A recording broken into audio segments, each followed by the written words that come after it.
Assalamualaikum warahmatullahi wabarakatuh. Halo sahabat Well To Do, apa kabar kalian semua? Pastinya baik-baik saja ya. Yang masih sakit Well To Do doakan moga cepat sembuh. Yang lagi malas moga tambah rajin ya. Kali ini Well To Do akan berbagi kisah ahli ibadah yang jasadnya hendak dibakar Rasulullah. Ada apa ya? Pada zaman Rasulullah Shallallahu Alaihi Wasallam ada seorang pemuda beribadah tanpa kenal lelah, tekun melaksanakan salat, sering berpuasa, dan gemar bersedekah. Namanya adalah Alqamah. Beliau hidup sebatang kara dengan ibundanya. Di masa itu, beliau dikenal sebagai pemuda yang sangat menyayangi ibunya. Ayah beliau sudah lama meninggal. Keluarganya tidak kaya, hidup hanya bercukupan. Namun masa demi masa berlalu, kehidupan Alqamah berubah setelah ia menikah. Karena sibuk dengan urusan rumah tangganya, sekarang ia kurang memperhatikan ibunda yang sudah tua itu. Dengan sedikit terpaksa, akhirnya sang ibu tinggal sendiri di sebuah rumah. Meski sudah beberapa lama tinggal sendirian di rumah, namun tetap saja Alqamah tidak menjenguk dan belum saja memberi santunan kepada sang ibu. Hal tersebut tentu saja membuat ibunya kecewa. Beliau merasa berkecil hati terhadap sikap anaknya yang kurang memperhatikan dirinya. Suatu hari, Alqamah diketahui sedang sakit parah. Semua keluarganya menjenguknya. Sampai satu rumah Alqamah dipenuhi oleh sanak keluarganya itu. Akan tetapi, di rumah Alqamah tidak ada keberadaan sang ibu. Rupanya sang ibu belum datang menemuinya. Sedangkan Alqamah sudah dalam keadaan sakaratul maut. Melihat kondisinya yang sudah mendekati kematian, para keluarganya mentalkin kalimat tauhid, la ilaha illallah. Namun yang terjadi Alqamah tidak bisa mengikutinya. Hal itu kemudian diulang secara berkali-kali. Tetapi tetap saja, Alqamah belum juga dapat menirukannya. Justru sekarang mulut Alqamah tertutup, ia membungkam 1000 bahasa yang terlihat hanya wajahnya yang gelisah dengan kedua matanya yang sudah sangat membengkak. Wajahnya itu seakan memberi pesan meminta tolong. Melihat kondisi Alqamah yang semakin parah membuat para keluarga dan sahabatnya yang hadir merasa heran. Sebab mereka mengetahui bahwa seorang Alqamah merupakan sahabat Rasulullah Shallallahu Alaihi Wasallam, seorang yang taat dan warah. Menurut mereka Alqamah adalah teladan yang baik untuk ditiru semasa hidupnya. Di waktu yang sama sebagian sahabat yang hadir segera menghadap dan melaporkan kejadian ini kepada baginda Rasulullah Shallallahu Alaihi Wasallam.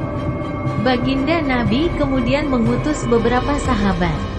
Dalam suatu riwayat menyebutkan bahwa sahabat yang diutus oleh Rasulullah adalah Ammar bin Yasir dan juga Bilal bin Rabah untuk menjenguk Alqamah dan melihat kondisinya Alqamah secara dekat.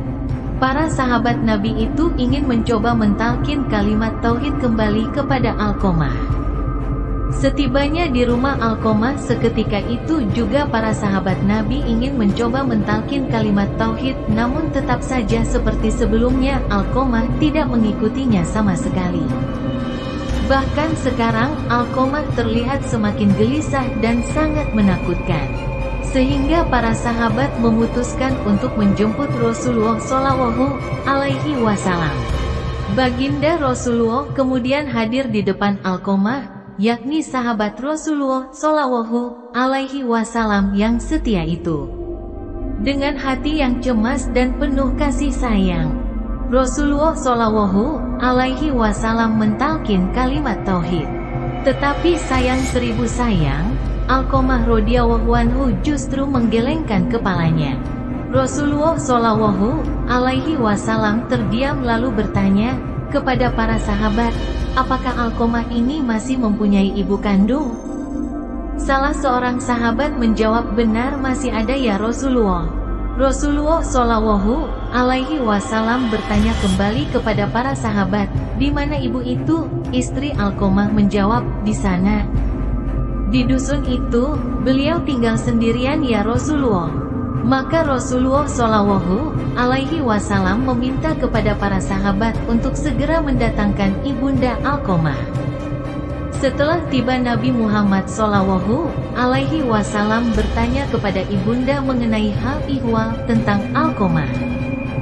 Sang ibu kemudian menceritakan semuanya kepada baginda Rasulullah Shallallahu Alaihi Wasallam, dan sang ibu walaupun sudah memaafkan Alqamah, namun di hatinya masih terbesit rasa kecewa terhadap putranya itu.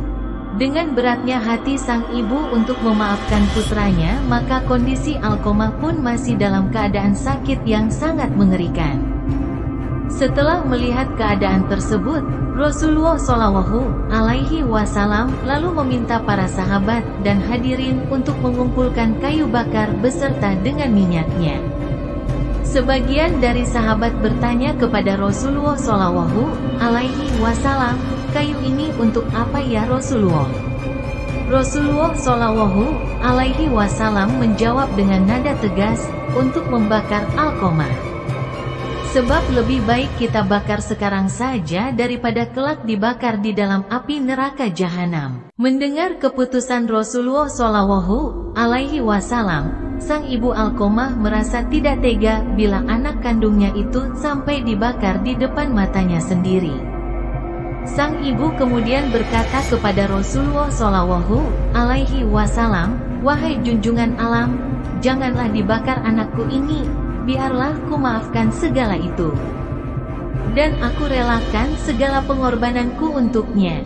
Lalu ibu Alqamah berkata, "Wahai Rasulullah, Allah sebagai saksi juga para malaikat dan semua kaum muslimin yang hadir saat ini, bahwa saya telah ridho kepada anakku, yakni Alqamah." Rasulullah pun berkata kepada Bilal, "Wahai Bilal, jenguklah Alqamah dan dilihatlah, apakah dia sudah bisa mengucapkan syahadat atau belum." Mungkin ibu Alqamah mengucapkan sesuatu yang bukan berasal dari dalam hatinya. Lantaran malu kepadaku, Bilal pun berangkat. Ternyata beliau mendengar Alqamah dari dalam rumah mengucapkan, "La ilaha illallah. Asyhadu alla ilaha illallah wa asyhadu anna Muhammadar Rasulullah."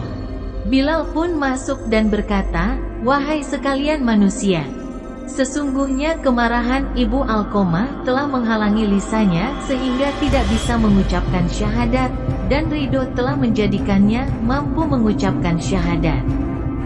Dengan muka yang jernih dan mata yang sayu memandang, dengan bibir yang tersenyum tersungging di bibir itu kalimat thayyibah, la ilaha illallah.